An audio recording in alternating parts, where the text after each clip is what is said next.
Welcome back to Movies TV Mad. You can follow me on Twitter at Movies TV Mad, and welcome to Saturday's edition of the DC Universe Daily. In the second part of today's show, I will give you a Blue Beetle update. But first of all, we're going to ask, is the DC Universe better off without Zack Snyder? The simple answer is no.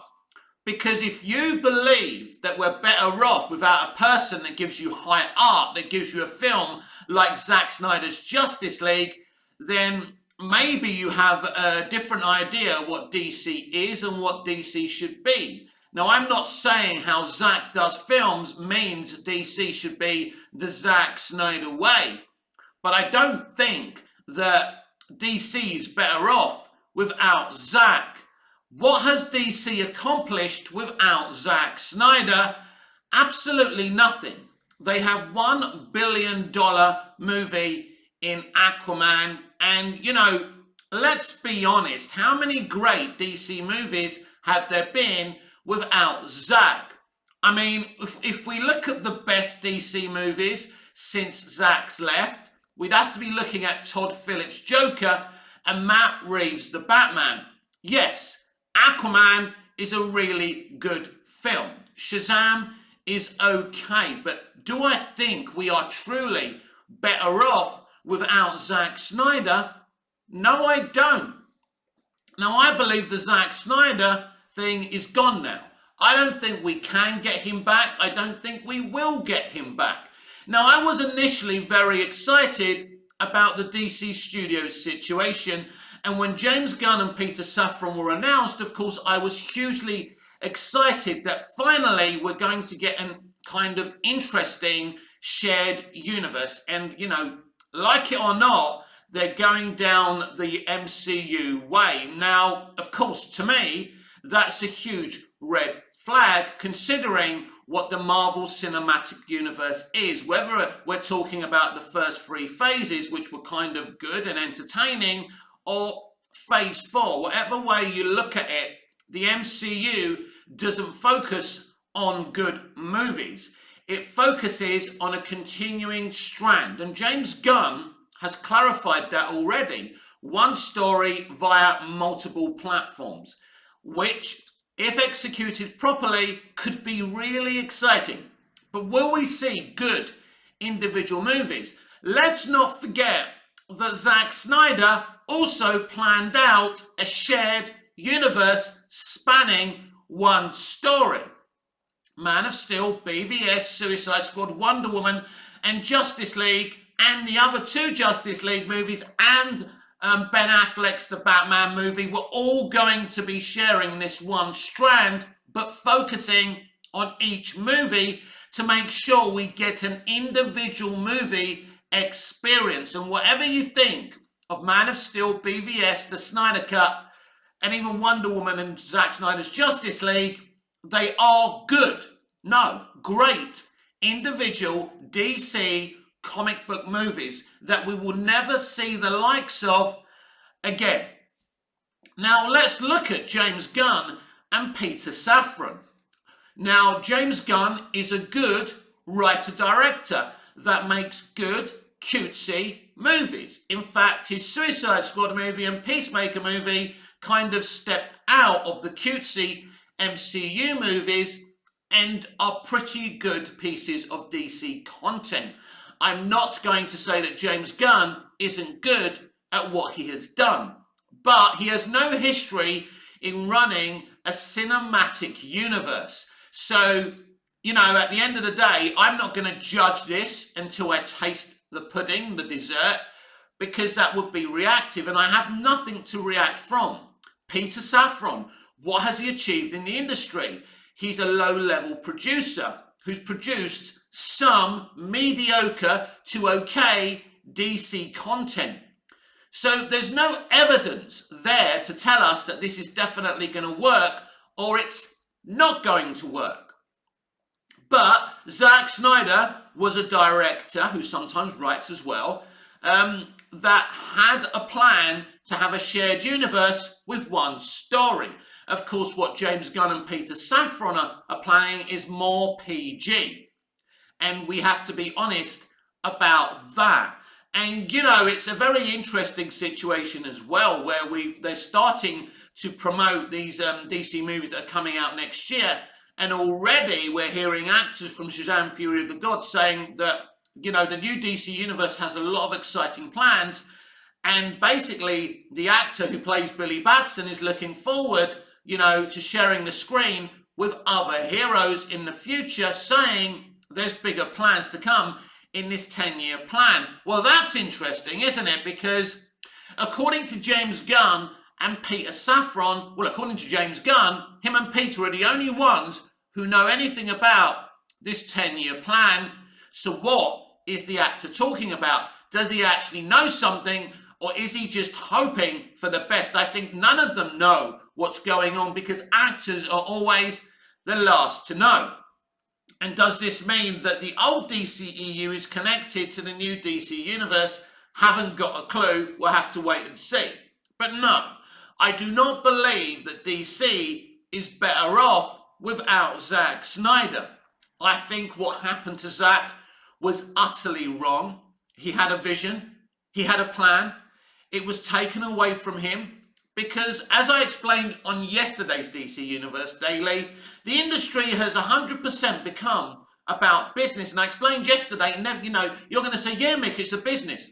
Wait, it is a business. It used to be a business, but we used to have the, you know, summer blockbusters that were there for the business, and the other movies were there for the art and the high art. You know, you can't call Dead Ringers starring Jeremy Irons, you know, a blockbuster movie. But there was a space for David Cronenberg to make such a unique movie. There's no space for movies like Dead Ringers and The Accused and Born on the 4th of July anymore. It's about what makes money. It's about cinematic universes. It has changed. So Zack Snyder was removed because he wasn't good for the business, but his movies never made a loss. Now, there's actually quite a few movies since Zack's left that have made a loss. Justice League, Birds of Prey, James Gunn's The Suicide Squad, which again is a really good film, as I've already said, but made a loss. If that was Zack Snyder's Suicide Squad movie, we wouldn't have heard the end of it, would we? So, yeah, Zack may not have been good for their business as the way they wanted to develop it, but he makes great content. He is an artist, so I don't believe we are better off without him. But we are without him now, and we're going to have to see what James Gunn and Peter Safran actually give us. For me, I am very sad when I watch Justice League that I can't get the continuation of that. But I'm not deluded. I know I'm not going to get the continuation of that. And whatever Gunn and Safran are, you know, planning, as a DC fan, I have two choices: to go away from it and boycott it like so many Snyder fans are going to do, or say, do you know what, I'm a DC fan, I'm going to consume this stuff. I'm going to consume this stuff. But if it's really bad and I don't like it, of course I won't watch it, because I'm here to be entertained. I'm not, you know, I'm not a charity. I'm not here to uplift the egos of directors and producers.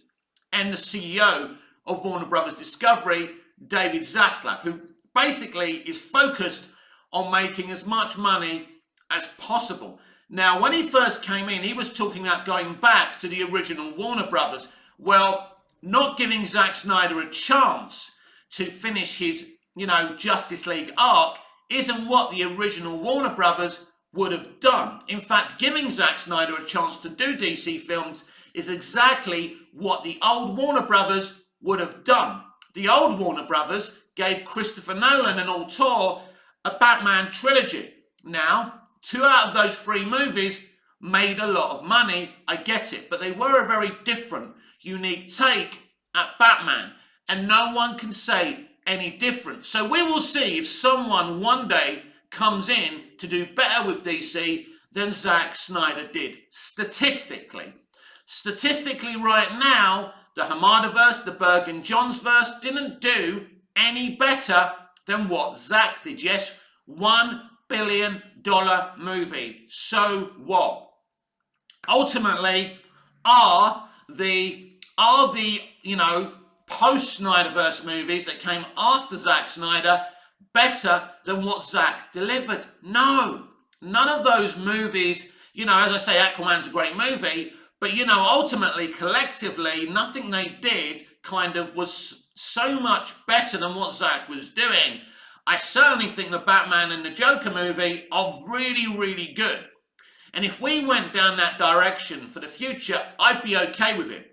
But they want a shared universe. That's what they want. They want the Marvel formula. Now, if you get that formula right, there's no question.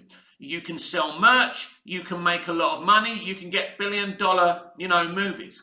There's no question about that. But you have to get it right. And are we at a time now where the superhero movies are not as much of a trend as they used to be? But just finishing off this conversation, no. I don't believe DC is better without Zack Snyder. Now, let me give you a Blue Beetle update, a very interesting one. Now, there is a convention around, I think in Brazil or whatever it is, right?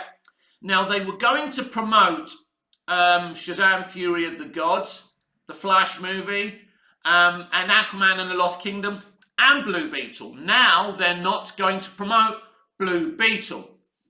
Well, I did wave this red flag at you, and as usual, you lot don't believe a word I say, but yes, I said to you that literally Blue Beetle comes a couple of months after the Flash movie, and that never made sense. And I know it's happened before in the history of comic book franchises, but it did seem a little off, because I feel that Zaslav wants Blue Beetle to have some reshoots, and he's not entirely happy with that movie, although he was singing the movies, publicly singing the movie's praises recently.